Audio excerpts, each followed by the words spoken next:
Okay, so welcome. My name's Nicola from Enkindle Life Coaching, and tonight I have the pleasure of being joined by a lovely friend of mine called Gerry, and we're going to be talking about a subject that is, I think, very close to many of us, whether or not you've experienced it before, or you're experiencing it now, or you experience it in the future. But I'm going to hand over to Gerry and let her tell you a little bit about who she is. Yeah, sure. Thanks very much, Nicola. Thanks for inviting me along. So just to give you a really short bit of background, I've spent around 20 plus years, definitely with a big plus, working as an international marketing consultant, working primarily for an American corporate, quite stressful. I wouldn't say I've got a big kind of mental health story behind me, but there were certainly times where I would sort of call myself the walking wounded, as in overstressed, juggling young family. I had to travel quite a bit, so the number of times I would wave my children off, tears at the window as I was getting in yet another taxi to yet another airport to go to yet another country. You know, and traveling is great. I really enjoyed it, but even that, after 20 years, can pall slightly. And if I don't see of another airport, it won't be too soon. So around 2015, I was thinking about what I want to do for the next 20 years. And I sort of happened into hypnotherapy.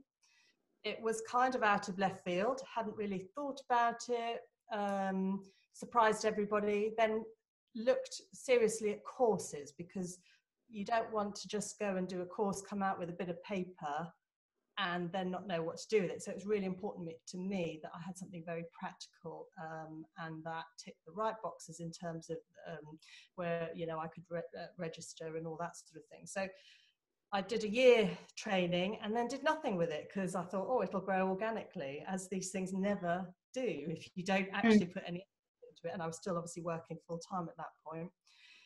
The end of 2017, I had the opportunity to step away from the corporate, and I took that chance and then thought, what do I want to do with my hypnotherapy? Because I didn't really want to spend a huge amount of time seeing people back to back.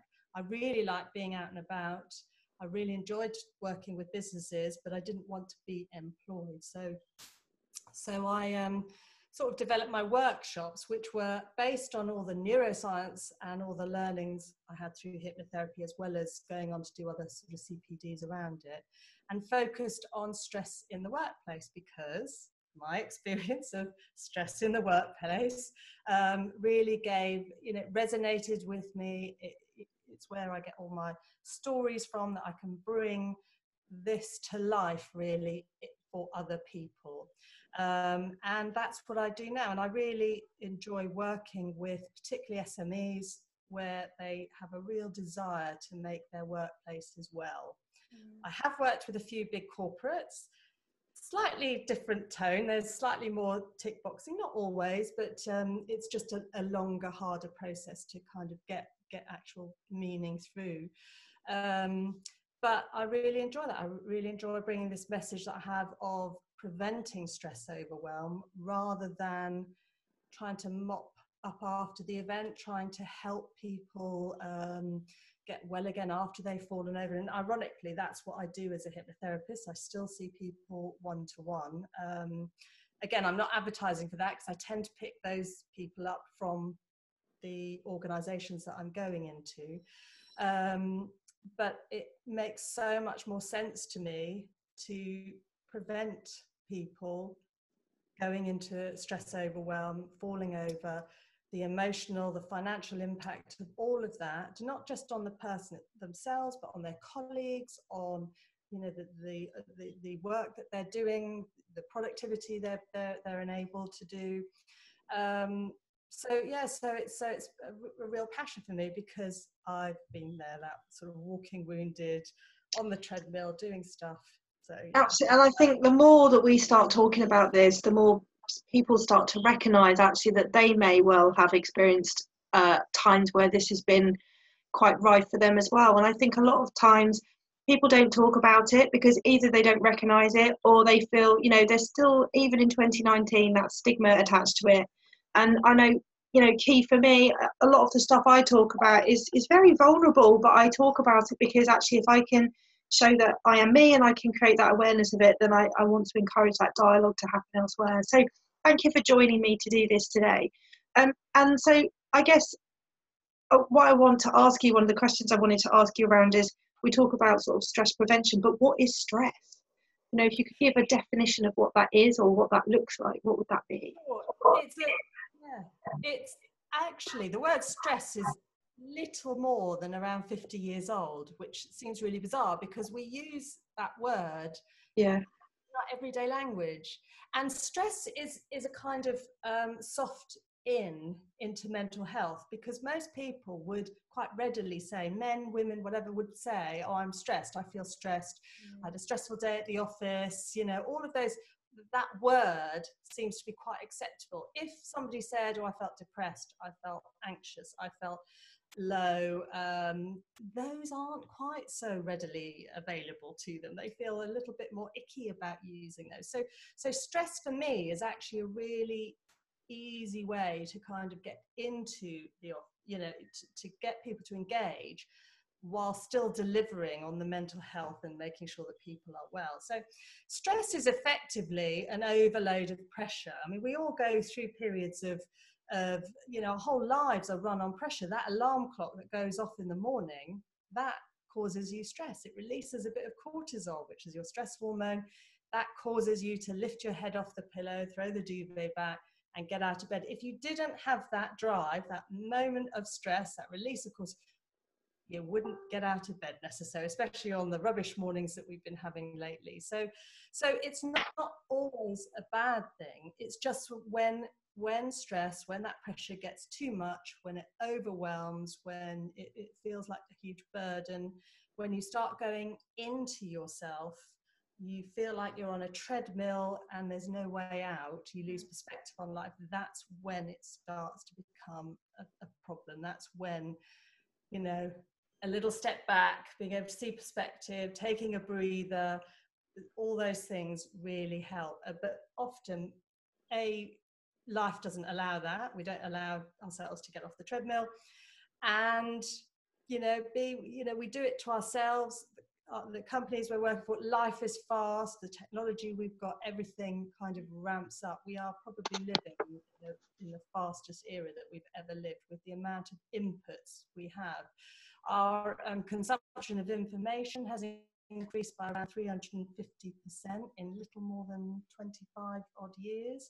If you think about, I'm a child of the 70s. I know I don't look it. But when I was growing up, my parents would get their news from, a morning newspaper. They might listen to the radio. They might have caught the 10 o'clock news or the 6 o'clock. That was it. Nowadays, we've got our phones constantly streaming stuff to us. We've got things pinging at us all the time. We've got, emails coming in. We've got people interrupting us. So whilst we live in a really privileged era with all this technology and connectivity, it has added to our general sort of background of stress. It's like you said, we never get a chance to switch off, and I talk a lot about the fact that we are our most precious resource, and yet how many of us make sure we reach to make sure that phone is charged up every day, rather than actually thinking, actually I need to recharge me, because otherwise I'm not going to work at my optimum level. So I think that you raise a really valid point there. But I think the other thing that I guess I take from some of the stuff you've been saying is that actually sometimes stress can be a positive thing as well, in the sense of, like, obviously you wouldn't get up in the morning because there wouldn't be that surge. So tell us a bit more about that. Yeah, absolutely. I mean, the thing is that everybody has their own stress footprint. Nobody is exactly the same. So for some people, the thought of standing up in front of a group of people and giving a talk, they embrace it. It feels exciting. They really can't wait to deliver whatever they have to say. Yet the person standing next to them, the thought of standing up and just giving their name and, makes them feel like crumbling and wishing the thought. So it's really about how we look at things. It's about how we process the stuff around us. So in actual fact, those two people standing side by side, the one embracing it, the one fearing it, they actually have really similar physiological things going on. They'll both have a racing heart. They'll both have sort of their temperature going up a bit. They'll both feel a bit jittery. They'll both have an adrenaline rush. Excitement and fear are so closely linked. It's like the good twin and the evil twin, and it depends on which you dial into. I know I've just done a triathlon at the weekend, and I know that little added pressure, that little added stress of being at the start line and being in a competition environment will push me forward. I won't, the times that I get will be better than if I'm just dawdling along, doing my own thing, going for a cycle ride and whatever it is. So stress of itself is not a bad thing. It's actually how we kind of metabolize, it's how we process it and how we view it. So it's a lot to do with what's going on in our heads, our thought patterns around it. And if you can, now say you had, I don't know, if you were sitting an exam or going to an interview, say, those are stressful situations without a doubt. The best thing you can do to yourself is, number one, accept it. Don't sit there thinking it's gonna, the train's not gonna arrive, the door's not gonna open. Don't sort of sit there and wishing it not to happen, and embrace it. Walk towards it. Not in a false way, not sort of feel the fear and do it anyway kind of thing. But if you can embrace the stress, embrace what you're doing, you can change that feeling of fear into a much more positive feeling, something that helps to push you forward and drive you forward. Now, there are things in life you might never love standing up and giving a talk. It's just the way you are, you're built, your genetic, sort of makeup. But you can learn to cope with it. Now, beyond coping though, because who wants to just cope in life? You want to thrive. You want to actually grab it by the horns. You want to ride it and enjoy it and make the most of it. Because actually, in my whole journey, with this and working in corporate, I really believe that people deserve to be happy. It's not all about being miserable, being on a treadmill, working until you're 93, because we're all going to live till we're 112. It's about enjoying the ride. It's not putting stuff off either. And do you know what really comes up as you talk about this? And I'm sitting here thinking, this is all about choice. Because, and I know, okay, it's a choice. I mean, I love speaking. I love being able to share my message. So that really resonates with me. But I know that, like my husband, that would be like the worst thing ever possible in the world. And that's fine. And we are all different. And I think that's what's really important, that we embrace being us and we do the things that are right for us. I talk a lot about comparison and about the fact that we don't need to be like anybody else. We are the authors of our own life, not the editors. And so we have to choose things for us. But like you said, it's about choosing when we're in those situations, which we do have to face, about choosing where we fuel our energy and when we place our energy in those times as well. So I think that's a really valid point for perhaps those that are watching to really pick up on, is although there are some situations that you can't control in the sense of you are in them, but you choose what you do with that when you are faced with that, that I think makes a difference. And I guess that's what I'm hearing. So for those that are perhaps watching and thinking, I don't know whether or not, am I feeling stressed at work? What sorts of indicators might be showing up for people? What would you, if you were in a conversation with someone, what might you be saying? Yeah, so there are lots. I mean, there are lots of behavioural symptoms and signs. There are lots of physical ones. There are lots of emotional ones. Generally, everybody is different. So please don't think when I give the list that you're going to have all of them. Get my pen and paper ready. But people who suffer with things like IBS, you might feel a lot of tension. Lower back pain is really common. Jaw pain, if you think about being tense, you're physically holding your body in a stress position. So naturally you're going to start getting, knots and tense shoulders, headaches, things like that. So the physical stuff. One of the symptoms of stress overload is needing to go to the loo a lot, because in our primitive days, when your ancestor needed to do their, their freeze, flight, fight, one of the things they would do is get rid of any extra baggage that they didn't need. So having digestive problems, needing to go to the loo, having IBS is a really common kind of link with being stressed. Things like skin rashes as well, you can start to get. Emotionally, you might feel tearful, you might feel irritable, snappy. Quite common as well to kind of feel like overwhelmed at work, and you bring it all home, your child knocks over a glass of water and you completely unload on them without intending to. So having that overreaction to stuff is a really common symptom, a sign of stress. And it always makes you feel rubbish as well, by the way, because you never feel good about shouting at a child. Not, and then afterwards you think, why did I do that? It didn't matter that much. But you're actually not very much in control of your emotions. Anger is a really common one as well. That feeling of, it's partly being out of control. It's partly feeling that you've got no control of things. Anger is a really primitive system that we have to make ourselves be bigger, stronger, so that we can defend ourselves, because actually that's what that stress is doing. It's putting you in a defensive position where you actually need to defend yourself against threats to life. Now, this primitive system that we have, unfortunately, it was designed to save our lives. We've all heard of the freeze, flight, fight response system. Well, in our modern days, most of us don't leave the house worrying about a saber-toothed cat. I was just thinking that. I haven't seen any recently. Worry about, the giant wolf or the whatever. So our primitive brain sort of translates that into the bank statements arriving, the financial problems, the arguments, the relationship problems, the traffic, the train that's late, the packed station, all of those things, and they all trickle into our lives, and they accumulate into this kind of mashup of all the stuff and the news and Brexit and Boris going to be Prime Minister,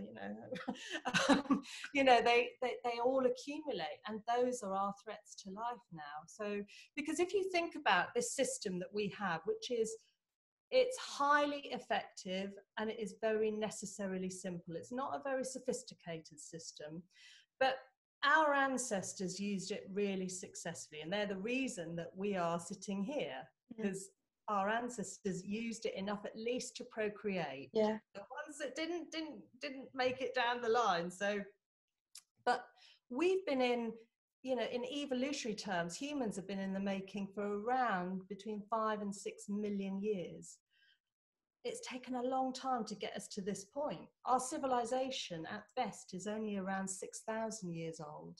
And when you think about the changes that we've had in the last, I certainly remember having mobile phones and internet, but in the last 20, 30 years, our landscape has changed immeasurably compared to our primitive ancestors. So we're comparing 6 million years of evolution to around 6,000 years of civilization, our environment change. So no wonder those brains haven't noticed that the wallpaper has changed. Absolutely. And I also think that, some of the things that stress us, so to speak, if we were dealing with those things in isolation, it was just that one thing. You'd be able to cope better. I always talk about, resilience being like a well or a bucket, and that, if you wake up in the morning and your alarm doesn't go off, but you still manage to wake up early enough to get to work and etc., then you can cope with that.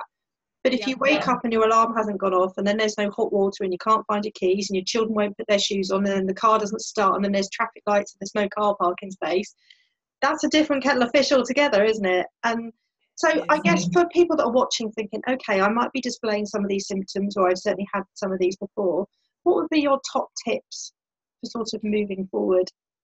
So, in fact, it's interesting you talking about, this accumulation. So I talk about having, if you imagine you've got a bucket in your head, and all of those things, the alarm not going off, the traffic being bad, the kids, it all goes into this bucket, and eventually it fills up and it fills up. And the point that it gets full is when we have, overwhelm, when we go into a panic, when we get really angry about something. It's that overspill. The more space we have in our bucket, the more resilience we have, because obviously we can take on board more. So there are two key things. Number one is stop filling your bucket. And the problem that we have as humans is that we do a lot of time traveling. We spend a lot of our time mentally thinking about the future stuff, ruminating on past stuff. We're very rarely in the present, in the now.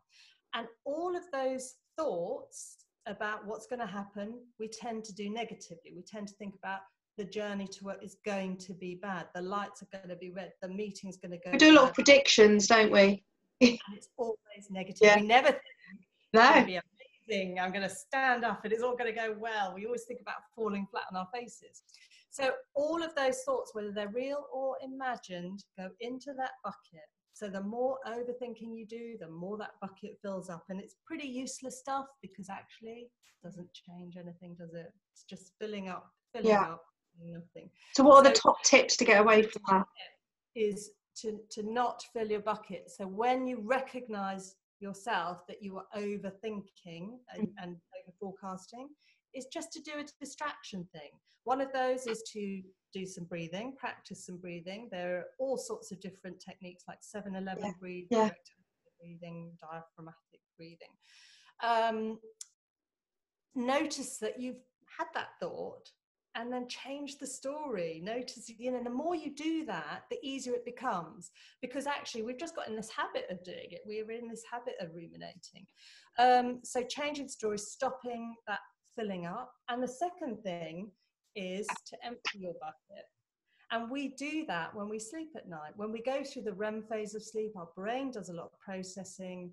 It basically roots around in the bucket, decides, do we need to keep stuff in there or can we put stuff away? Can we put it into the long-term memory bank? So preserving your sleep and prioritizing your sleep, making sure that you have really good sleep routines in place, because it's not necessarily about the quantity, but making sure that you have good quality sleep that really promotes that REM phase is really important. And you can support that as well by moments in the day, because we naturally go through sort of highs and lows. We go through little dips in the day, and using that dip to allow a bit of brain freewheeling.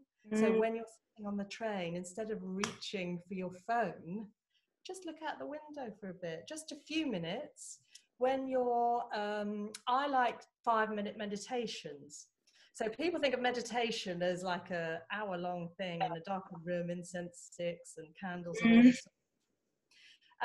Every time you put the kettle on and you have to wait for that to boil, you can use that 2 or 3 minutes to meditate. It basically means that you just do some breathing, notice what's going on in your body, look out the window instead of reaching for a phone to fill the gaps.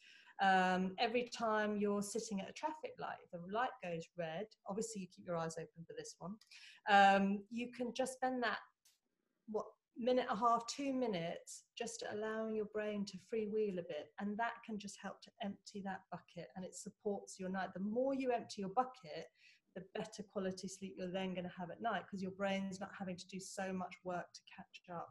So I love those mindful techniques, and there are so I was sharing some yesterday, and I think for me, doing those small moments means so much more than, like you said, that 1 hour on a yoga mat with 100 candles around you, and because it's something that you can regularly build into your day. Whereas I think a lot of the moment people think, I don't have time to do that, or that's not the biggest value for me right now. Whereas these are small things that are part of everyday life that you can turn into those positive moments to help as well, without thinking, oh, I've got to prepare for this to be able to do that, for that to happen.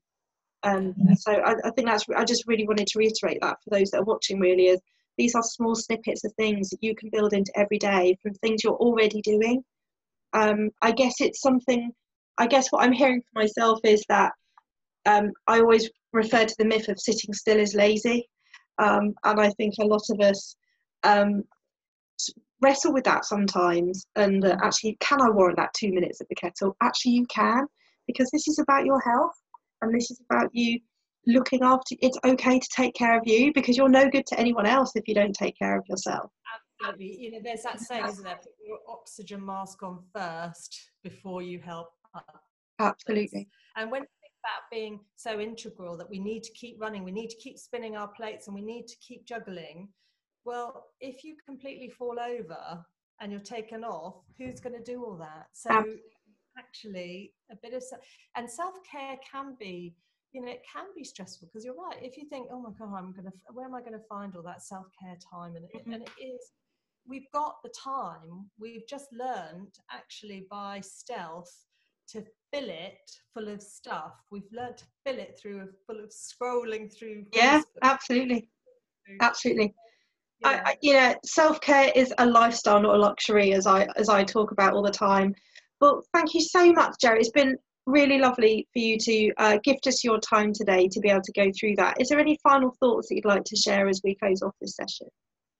I would like to, one thing, if you do anything in your life, the three things that can help to change the chemical balances within, because I'm very much interested in the sort of practical chemical sort of changes that we have, is to promote the release of serotonin, which is your go-to chemical that keeps you on an even keel. It helps to cap cortisol, which is your stress hormone. So the three things you can do is positive interaction. That just means being nice to the people around you, being in your communities, not on your phone, but actually talking to people face to face.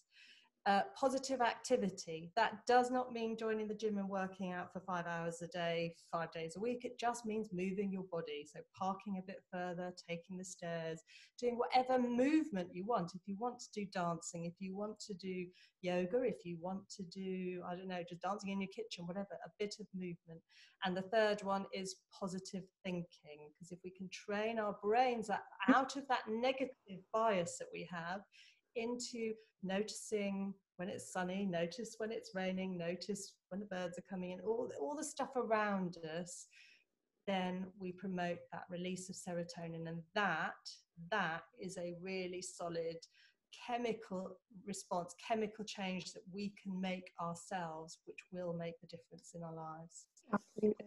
Well, as I said, thank you so much for joining me tonight. I'm going to be obviously sharing this across my social media outlets. And if anyone's got any comments, if you want to comment below in the comments box, then I'm sure myself and Gerry will be more than happy to respond to your thoughts as well. So thank you so much for joining me. And I look forward to chatting to you again soon. Take care. Bye.